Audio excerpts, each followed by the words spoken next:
Have you ever laughed at something God told you because it felt too impossible to believe? Sarah did. Her laugh wasn't cruel, it was weary, a laugh born from years of disappointment and unanswered prayers. She laughed in the shadows of her tent, an old woman who had stopped believing that her story could still change. But heaven heard that laugh and smiled back, because God wasn't angry at her doubt. He was preparing to turn her disbelief into joy. Say this aloud: even when I doubt, God is still faithful. The desert wind whispered through the camp of Abraham. Sarah sat at the entrance of her tent, her eyes tracing the fading horizon. Her hands, wrinkled but strong. Her hair, silver as desert moonlight. Her heart, tired from waiting. For years she had followed Abraham, the man who said God himself had promised them descendants as countless as the stars.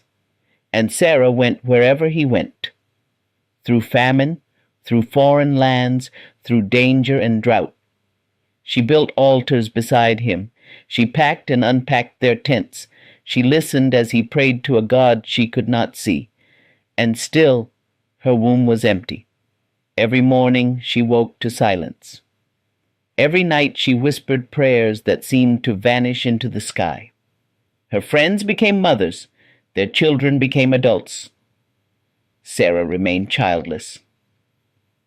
God said we would be the parents of nations, Abraham would tell her, and she would smile faintly.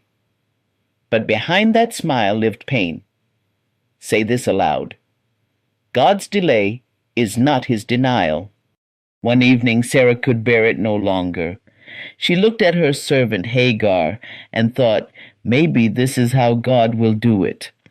Go to my husband, she said softly.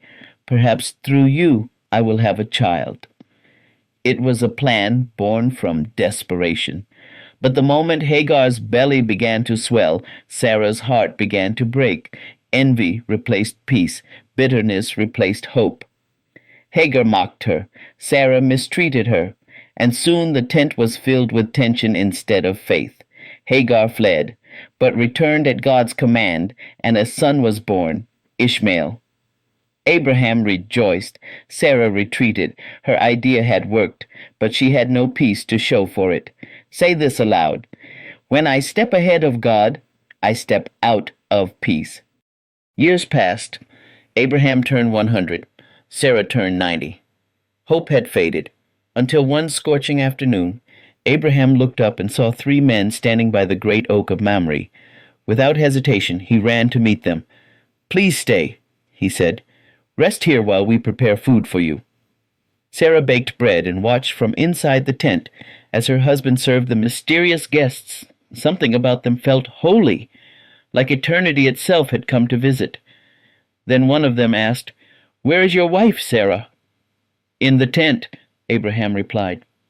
Then came the words that split time in two. By this time next year your wife Sarah will have a son. Sarah froze. Her hands stopped kneading the dough. Her heart stopped believing. And then she laughed. A laugh of disbelief, the sound of a woman too tired to hope again. After I am old, she whispered, and my Lord is aged, shall I now know joy? Then came the voice of the Lord. Why did Sarah laugh? Is anything too hard for the Lord? The question pierced her like light breaking through stone. She trembled. I did not laugh, she said in fear, but the Lord replied gently, Yes, you did laugh. And heaven smiled, because even Sarah's disbelief couldn't stop divine destiny. Say this aloud: nothing is too hard for the Lord. Months passed.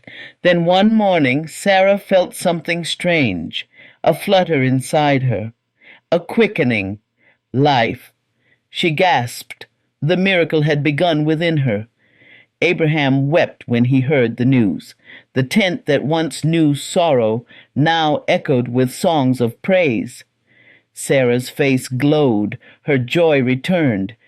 Every day she felt the promise growing stronger. And when the time came, the desert air filled with the cry of a newborn, a son, their son. They named him Isaac, meaning laughter. Sarah cradled the baby and whispered, God has brought me laughter, and everyone who hears will laugh with me. Her laughter, once bitter, was now the music of faith fulfilled. Say this aloud. My miracle may be delayed, but it will come right on time. As Isaac grew, joy filled every corner of their home, but peace did not last forever. One day, Ishmael mocked the young Isaac. Sarah's heart burned with protective fire. Send that woman and her son away, she cried. It was harsh, but beneath it was a truth. What had been birthed from impatience could not remain beside what was birthed from promise. Abraham was torn, but God said, Listen to Sarah. For through Isaac shall your offspring be named. And so Hagar and Ishmael departed into the wilderness. Sometimes walking in faith means letting go of what was never meant to stay.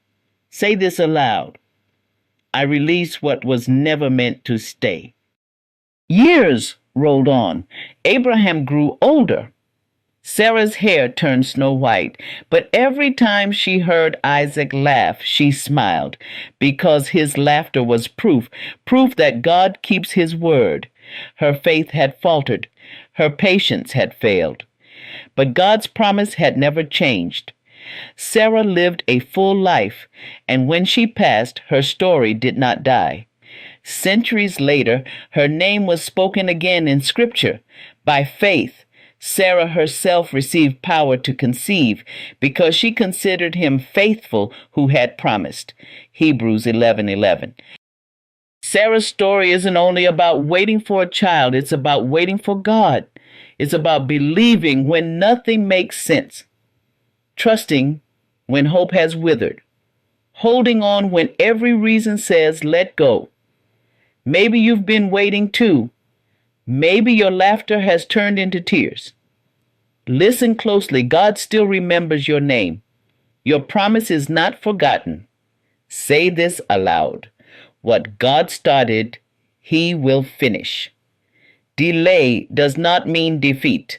God's promises never expire. Sarah's laughter began in disbelief, but it ended in destiny, and so will yours. Lord, when I grow weary of waiting, remind me you are still working. When I doubt, strengthen my faith, and when my miracle comes, let my laughter be a testimony that nothing is too hard for you. You are the promise keeper, and just like Sarah, I will see my Isaac. Say it aloud. My laughter is coming. If this story touched your heart, don't forget to like, subscribe, and share this video. Comment below. I still believe in God's promises. Let this be your declaration of faith today.